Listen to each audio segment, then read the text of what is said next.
और हाँ, एक और चीज़, जो लोग ये बोल रहे हैं ना कि 125 सीसी में यूएसडी फोक्स नहीं आने चाहिए, टेलीस्कोपिक ही सही रहते हैं, वो वही लोग होते हैं जो बाद में टेलीस्कोपिक के ऊपर गोल्डन कलर का रैप करवा देते हैं। मैंने बहुत सारी एक्सट्रीम और रेडर देखी है, उनमें लोग क्या करते हैं, गोल्डन कलर का रैप करा देते हैं टेलीस्कोपिक में, ताकि वो यूएसडी फोक्स जैसे लगे।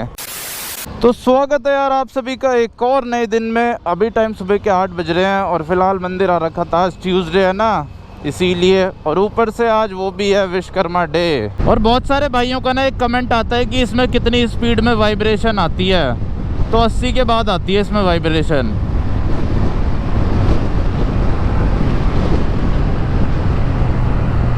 लेकिन इतनी ज़्यादा भी नहीं आती पर इतनी कम भी नहीं आती, नॉर्मल है, मैनेजेबल है, क्योंकि ऐसे ट्रैफिक चल रहा है। अब ऑफिस टाइम शुरू हो गया ना, 8 बज गए, बताओ। चलो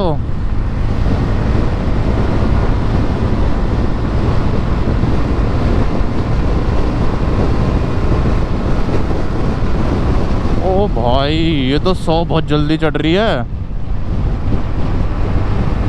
इतने से रोड पे 100 चढ़ गई। पहली सर्विस के बाद तो यार इसकी परफॉर्मेंस भी काफ़ी ज़्यादा बढ़ गई है। इतनी जल्दी एक्सट्रीम नहीं पहुंच पाती 100, ये तो ऐसी पहुंच जा रही है 100। तो अब मैं आ चुका हूँ मूलचंद मेट्रो स्टेशन के पास। यहाँ पे एक अंकल छोले भटूरे बेचते हैं, देखते हैं अगर बेच रहे होंगे तो छोले भटूरे खा के जाएंगे। बहुत दिनों से छोले भटूरे नहीं खाए। देहरादून में खाए थे मैंने यार, लेकिन देहरादून में ना खाना अच्छा नहीं मिलता। मतलब जो खाना, जो टेस्ट दिल्ली में है वो बाहर नहीं है। जब मैंने छोले भटूरे खाए वहाँ पे, तब से ही मेरा मन कर रहा है दिल्ली के छोले भटूरे खाने का।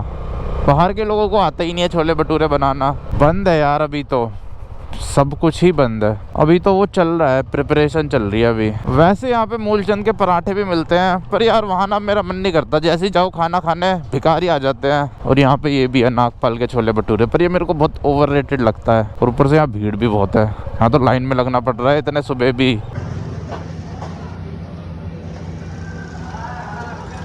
तो यार यहाँ से ले लिए मैंने छोले भटूरे। मैंने सोचा ले ही लेते हैं, खा के देखते हैं कैसे होते हैं। वैसे मैंने खा रखे हैं पर बहुत पहले खाए थे। अब मैंने पैक करा लिए, यहाँ नहीं खाए। 2 प्लेट पैक करा लिए, घर जाके खाऊंगा। 260 रुपये की है 2 प्लेट, 130 की 1 प्लेट। जब मैंने खाए थे उस टाइम तो 90 रुपये की थी 1 प्लेट। मतलब वही है, जो फेमस है वही बढ़ाते हैं, बाकी तो नॉर्मली 50-60 रुपये प्लेट ही मिलती है। अब उनके पास भीड़ उतनी है पैसे बढ़ाने के बाद भी, तो फिर इंसान क्यों कम करेगा। और वो भी अगर ज़्यादा सस्ता रखेंगे तो फिर इतनी भीड़ हो जाएगी, उसे कंट्रोल करना मुश्किल हो जाता है। तो वही सब चीज़ों को बैलेंस करने के लिए प्राइस बढ़ाया जाता है। गलती उनकी भी नहीं है, वो भी सही कर रहे हैं, प्राइस बढ़ा रहे हैं। और ऊपर से प्राइस बढ़ाने से क्या होता है, वहाँ पे जो ऑडियंस आ रखी है ना, वो थोड़ी अच्छी ऑडियंस आ रखी है। प्राइस कम करके रखेंगे तो फिर वो नकली वाली ऑडियंस आती है। वही है, जितनी सस्ती आप चीज़ रखते हो ना, उतनी चीपर ऑडियंस मिलती है आपको। और चीपर ऑडियंस में वो मज़ा नहीं है जो अच्छी ऑडियंस में है। मतलब बिजनेस के हिसाब से बता रहा हूँ मैं। और यही सेम सिस्टम बाइकों में भी अप्लाई होता है। चलो खाली रोड मिल चुका है। अब हमें इस खटारा से हेलमेट का वाइज़र डाउन करते हैं और इसको थोड़ा सा भगाते हैं।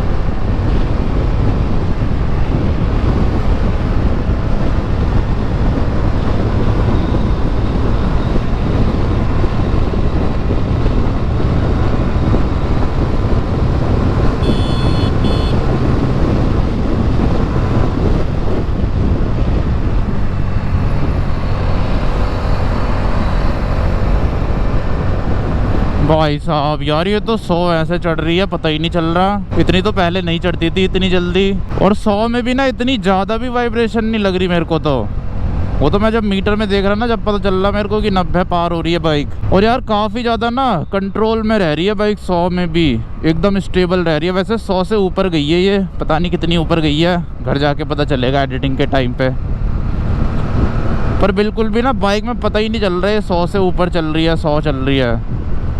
मस्त बाइक है यार, 100 की स्पीड में आप क्रूज़ कर सकते हो इसे। जब मैंने पहली सर्विस नहीं कराई थी ना, तब नहीं कर रही थी ऐसे, तब तो 100 में बहुत वाइब्रेट कर रही थी। इसीलिए मैंने एक बार वीडियो बनाई थी कि इसे अगर आप लॉन्ग राइड पे ले जाते हो ना तो 80-90 पे क्रूज़ कर सकते हो। लेकिन अब तो इसे आप 100 पे भी कर सकते हो पहली सर्विस के बाद। यार ये हेलमेट इतना खटा रहा है, इसका वाइजर ही ऊपर नहीं होता। इग्नाइट का IGN 4 है ये, मैंने अभी लिया है 1 महीने पहले। ये सब कंपनियाँ मेरे को इतनी पसंद नहीं आई हेलमेट के मामले में। हेलमेट अगर आपको लेना है ना तो सीधा एक्सोर ही लो, एक्सोर का कोई सा भी उठा लो। या फिर उससे ऊपर जाना है तो फिर आप कुछ भी ले सकते हो, लेकिन सबसे सस्ते में तो एक्सॉर ही लेना चाहिए। ये सब बेकार है, वेगा फेगा, स्टील बर्ड, इग्नाइट। मैं तो पछता रहा हूँ इसे लेने के बाद। काश उस टाइम में एक्सॉर ले लेता। एक्सॉर का एपेक्स आ रहा था 4000 रुपये का, ये 3000 का पड़ा है मेरे को। 1000 रुपये ज़्यादा दे के वो ले लेता तो ज़्यादा बढ़िया रहता। एक तो इन हेलमेट्स में विंड नॉइज़ भी ज़्यादा आती है। एक्सॉर का हेलमेट कितना भी पुराना हो जाए, चाहे वो ढीला हो जाए, लेकिन उसके अंदर विंड नॉइज़ नहीं आती। और अगर अंदर विंड नॉइज़ नहीं आती ना तो अलग ही कॉन्फिडेंस आता है बाइक चलाने में, और ऊपर से मोटो व्लॉगिंग में भी। वो तो ये है कि मेरे पे गोप्रो है तो गोप्रो संभाल लेता है विंड नॉइज़ को। अगर कोई और एक्शन कैमरा होता ना तो इतनी विंड नॉइज़ आती। और इस वीडियो में मैं आपको बताने वाला हूँ कि क्यों अपनी हॉर्नेट 125 बेस्ट 125 सीसी मोटरसाइकिल है अभी के टाइम पे पूरे इंडिया में। वैसे तो बहुत सारे फीचर्स इसके पता ही है आप सभी को। अब तो यार ये रोड पे भी इतनी ज़्यादा दिखने लग गई है, इतनी ज़्यादा दिखने लग गई है। पहले तो नहीं दिखती थी, मतलब तब तो लॉन्च हुई थी, और कई जगह तो इसकी बहुत ज़्यादा वेटिंग चल रही है। ये गाड़ी बहुत ज़्यादा डिमांड में आ चुकी है अब। एक तो प्राइस इसका इतना अच्छा है, 1,18,000 रुपये की पड़ रही है अब ये GST के बाद। और बहुत सारे लोगों को तो 1,18,000 में, 1,19,000 में एसेसरीज के साथ मिल जा रही है। ये सीट कवर मिल रहे हैं एसेसरीज में, लेग गार्ड मिल रहा है एसेसरीज में। बाकी वो उस पर डिपेंड करता है बार्गेनिंग में, नहीं तो फ्री भी मिल जाती है एसेसरीज अगर आप थोड़ी बार्गेनिंग अच्छी करो। दूसरी चीज़ यार, आपको 125 सीसी में USD फोक्स सिर्फ और सिर्फ इसी बाइक में मिल रहे हैं, और कोई सी भी बाइक नहीं है मार्केट में जिसमें आपको USD फोक्स मिल रहे हैं। और USD फोक यार बहुत ही ज़्यादा कमाल की चीज़ है और काम की चीज़ भी है, मतलब मज़ा आ जाता है। एक बार आप USD फोक वाली बाइक चला के देखना और एक बार टेलीस्कोपिक वाली चला के देखना, आपको जो डिफरेंस है ना वो खुद ही फील हो जाएगा क्या डिफरेंस है दोनों बाइक्स में। USD फोक्स सबसे पहला तो हैंडलिंग अच्छी रखता है। और जो लोग ये बोल रहे हैं ना कि 125 सीसी में USD फोक्स का कोई काम नहीं है, तो उन लोगों को बोलो पहले स्कूल में जाके पढ़ाई करे, क्योंकि ये बाइक यार इंजीनियर ने बना रखी है। जो लोग ये बोल रहे हैं ना उन्हें तो नौकरी भी नहीं रखेंगे वहाँ पे, चपरासी की नौकरी में भी नहीं रखेंगे होंडा वाले।